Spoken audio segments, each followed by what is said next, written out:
Hi everyone, thanks for joining me again. I'm Renee. I am a new knitter and I thought I would share with you my journey here. So thank you so much for anyone that has subscribed to this channel and cared to see another video. And also thank you for all the lovely comments and recommendations and suggestions and just sharing your own experiences. That's why I'm here doing this. It's just been so much fun. So I did not expect to be recording already, but a lot has happened. And before I just get too lost in the details, or I forget the details, more to the point, I thought I would come on and just give an update. So I have my boring water. I hope you're drinking something more cozy or interesting than this. We'll get started. So as a reminder, I started knitting with someone at a yarn store who was giving some simple lessons. And so that's how I learned some simple stitches. And then I found knitting podcasts, which have really been useful for me. And then while I was still working with this particular woman from the yarn shop who has many different types of yarn groups, I started my first pattern, which I've shown on the last two. So I'm not going to, the last two episodes, so I'm not going to spend, oh, sorry, my phone fell down. I'm not going to spend a lot of time talking about it, but I just wanted to show you progress. And as you'll see, because this is my first knitting pattern or project, it's become like better, tighter, more, I don't know. I don't even want to say consistent because I know I'm sometimes doing some things wrong here, but I almost feel like as this gets longer, like I would love to just cut it and bind off.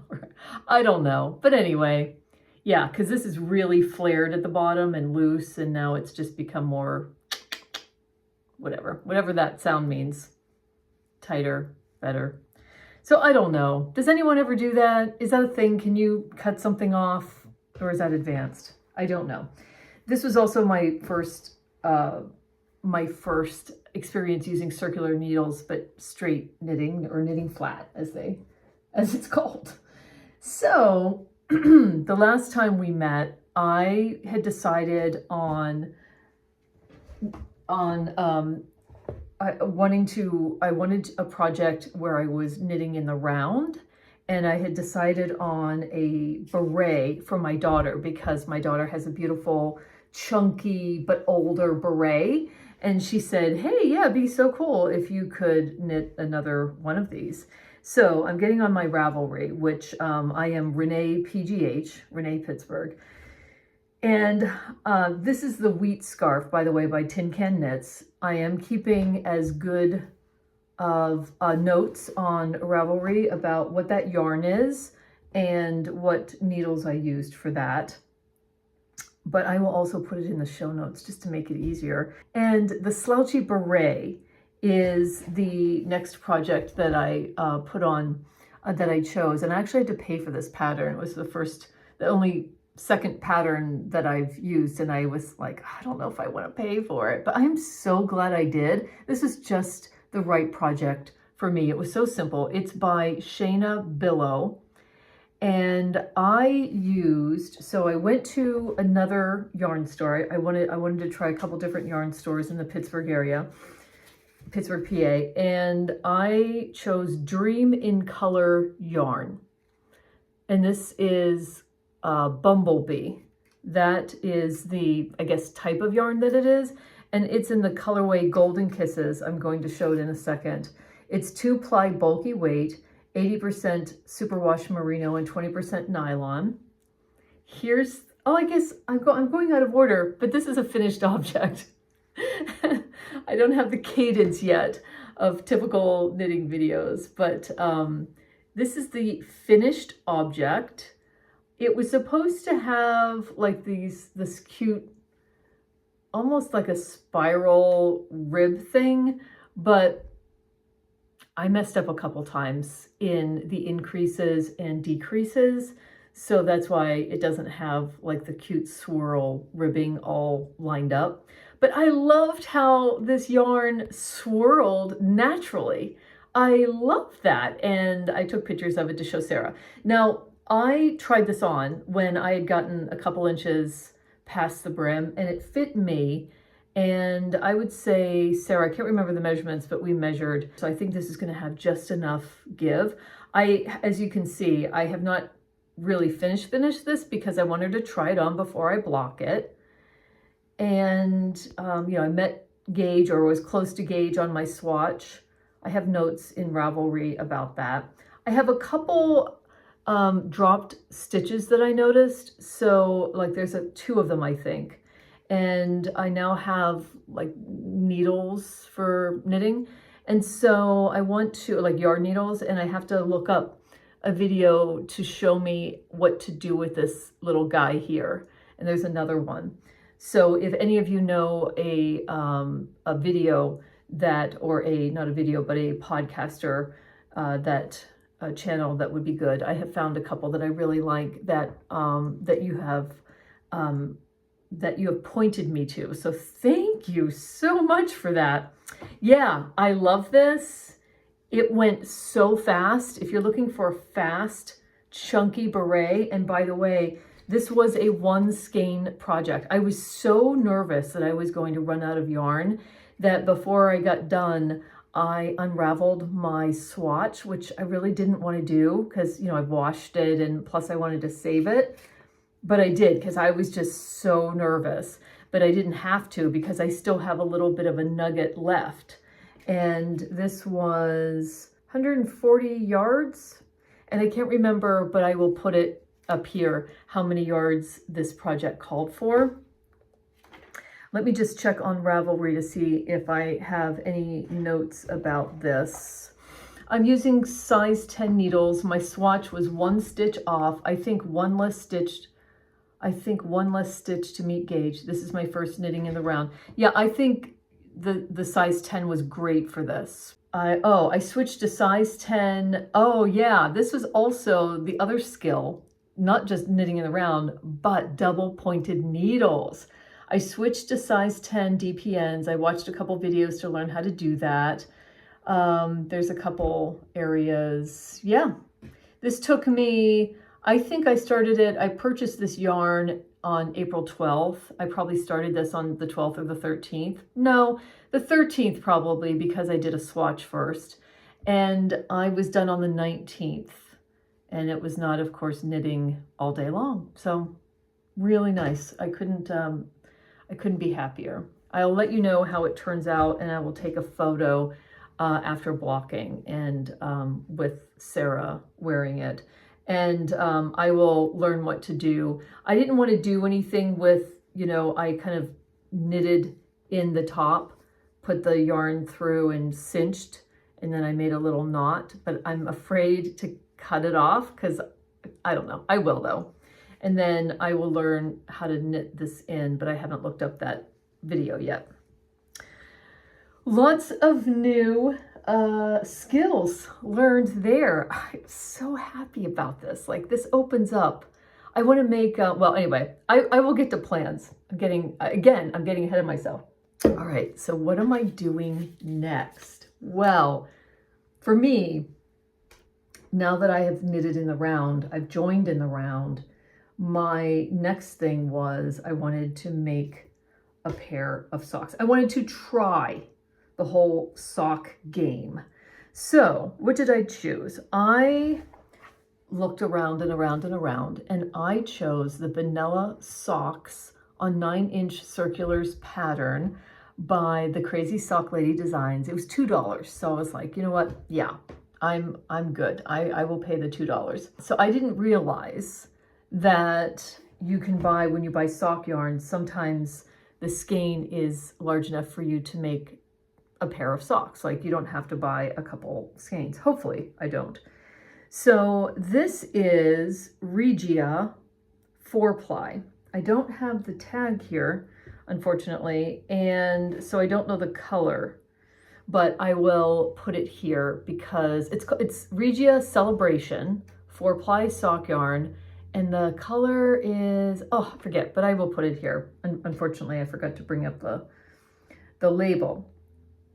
But I have a little bit of a tangle here, so I'm going to separate these things. I wanted to show you why.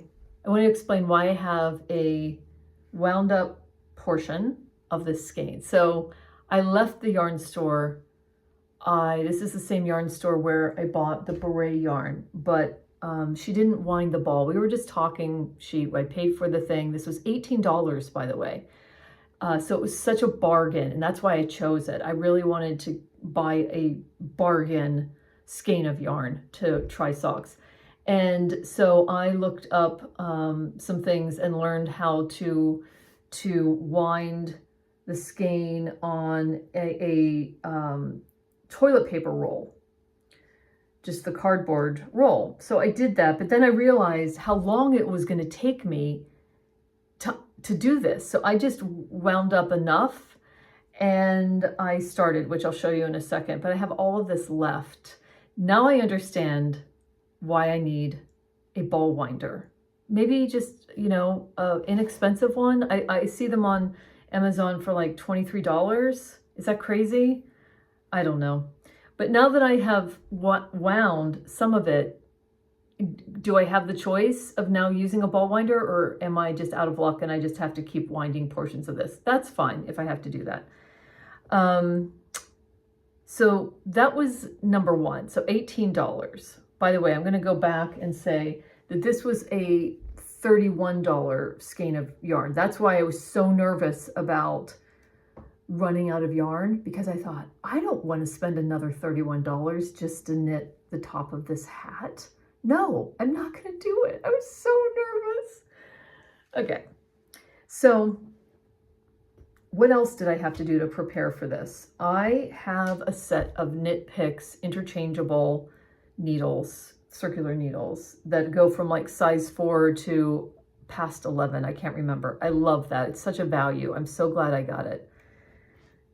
Then I realized I would need very tiny needles. And when I saw the size 1s in a store, I thought I was going crazy. I thought, this can't be the size 1 they're referring to. They're like toothpicks. These are just from Joann Fabrics, and you can see they're the tiny ones because this pattern calls for the 9-inch needles. So far, this is my progress. I think this is 5 rounds. I have that written down. I have a stitch marker marking the beginning. This is that purple thing. And apparently I should have one that's within like the 32 mark, but I forgot, so I'm going to add it. But I have this little guy here. I have a set of these because this indicates that I've done 5 rounds. The reason I thought I would do that is that I have to change, the pattern changes to go on to do something after 20 rounds. So if I remembered to mark every 5 rounds, then I could know when I'm at 20. Does that make sense? Do people do that? It feels like they do, but I'm not sure. So I'm winging that. But I love the self-striping. I wanted a self-striping yarn, so I have it. This feels very like, almost like it would be itchy.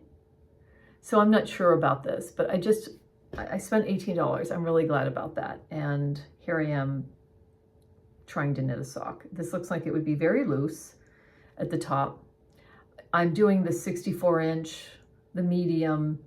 I'm a size 7.5 to 8 shoe. That seemed to be the case, but I don't know, you know, just learning. I've already had to rip this out a couple times for various reasons. And I'm going with it now. I'm not going to rip out unless I absolutely would have to. Okay, so needles. I went to Joann's. I bought the 1s. I also bought the double pointed ones. These are bamboo or some kind of wood. They were inexpensive. I had a coupon. I just wanted to get started on this project. In the meantime, though, I ordered a size 1 Chiagu circular needles, metal, and I have the metal. I decided to order a size 1 metal double point needles. I went ahead and made those purchases because I knew that I also needed is it a size 13 size 1 circular needles for this pattern? And I just wanted to, especially with this yarn being a little, I don't know, toothy maybe? I don't know the proper word, that I wanted to try metal. So when they come, how will I knit onto the new needles? Can I knit onto the new needles? Would I just start as if I was transferring them to DPNs? Is that how it would go? Because I would really like to transfer this to the Chiagu metal needles when they come. They're supposed to come tonight, and I would maybe be doing that tomorrow. So that's that. I made some notes. What else oh, I didn't swatch for this. No swatches. I just thought, you know what? Just gonna try it. I was willing to suffer the consequences. I think for a pattern like this and a pattern like this, especially because of the increases and decreases having to happen at certain times, a row counter would be a good idea. Now these are called rounds, obviously, but I think that's why a row counter would be really good. So please let me know. It's like a clicker little thing, and I should have bought one by now, but so many things, just trying to pace myself. Oh yeah, so I printed this vanilla sock pattern out, and it's got some tutorials, which is really handy because on Ravelry, because I have it downloaded, I'll be able to go right to those. Oh, so the Crazy Sock Lady, it's actually on YouTube. She's got like an hour-long tutorial on the sock, and I looked at a couple minutes of it, and then when I get to another point, I will go back and look at what we are to do next. So that's what's happening there. One of the other reasons that I wanted to get a ball winder, so I will take all of your recommendations about a budget-friendly ball winder, but one, you know, that it'll be decent enough for me to own for quite a while, is while I like going to local yarn stores to feel the yarn and to get familiar with the different brands, and to perhaps join a knitting group, I don't always want to rely on the yarn store to buy the yarn. I do want to be able to buy from Pearl Soho, for instance, and a couple other places. That's why the ball winder is also important, it seems to me, because it gives you more freedom to buy your own yarn from different sources. So I did go to a yarn store that's right in the same little town where I work part-time at the library. So I don't know if I mentioned this in other videos, but after retiring from my very long career at the end of 2023, I began just a few weeks ago a part-time job at the library. I'm a very big reader.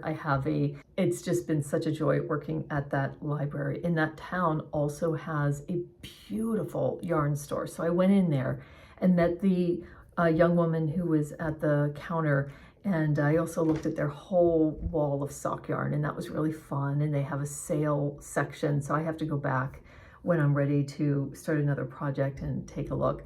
But she told me that the library has a knitting group that meets on a day that I'm not scheduled to work. So that was a really fun connection to make. I could actually go to the knitting group right at my library.